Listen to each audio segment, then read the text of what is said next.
Praise lord. రెండంతల ఆశీర్వాదం పొందుకోవాలంటే జకర్యా 9:12 మనం గమనించినట్లయితే, బంధకములలో పడియుండి నిరీక్షణ గలవారులారా, మీ కోటను మరలా ప్రవేశించుడి, రెండంతలుగా మేలు చేసేదనని నేడు నేను మీకు తెలియజేయుచున్నాను. రెండంతలుగా మేలు మనమందరము పొందుకోవాలి దేవుని బిడ్డలారా.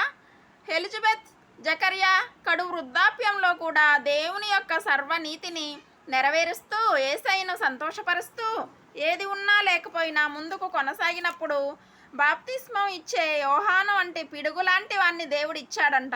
యోబుకి ఎన్ని ఇబ్బందులు వచ్చినా సరే నిరీక్షణ వదిలిపెట్టలేదు. అందువలనే రెట్టింపు దీవెనలు ఆ పరలోకపు తండ్రి ఇచ్చాడు. చిల్ల పెంకుతో శరీరాన్ని గీరుకుంటూ చీము రక్తము ఒంట్లోంచి కారుతున్నా ఇంటి పనివారు కూడా నీచంగా చూస్తూ ఉంటే, అన్యజనులు, అన్నదమ్ములు, బంధువులందరూ కూడా అతన్ని విడిచి వెళ్ళిన సమయంలో, భార్య కూడా దేవుణ్ణి దూషించి చావరాదా అన్న సమయంలో ఏమన్నాడు యోబు? నా విమోచకుడు సజీవుడు, సజీవుడు అన్నాడు దేవుని బిడ్డ. ఆ నిరీక్షణ వల్లే యోబు భక్తుడు యోబు 42:10 ప్రకారంగా ఆశీర్వాదాలు పొందుకున్నాడని, రెండంతలు దీవెన, రెట్టింపు ఆశీర్వాదం, రెట్టింపు ఘనత రావాలి అంటే నా దేవుని ఎడల భక్తిని విడువను నేను అని ఎవరైతే స్థిరమైన నిశ్చయత కలిగి ఉంటారో, రెండంతల దీవెన వారు పొందుతారు. రెట్టింపు ఆశీర్వాదం వారు చూస్తారు. వారు నిరీక్షణకు తగినటువంటి ప్రతిఫలము ఆ సర్వోన్నతమైన దేవుడు నిశ్చయముగా దయచేస్తాడు.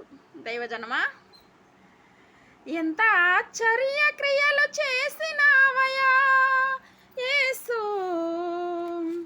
ఎంచలేని ఘనతకు యోగ్యుడవయ్యా.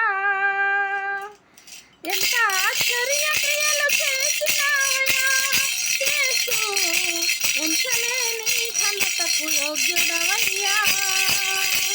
ఇంత కృప చూపించి ఇన్నాళ్ళు పోషించి, ఇంత కృప చూపించి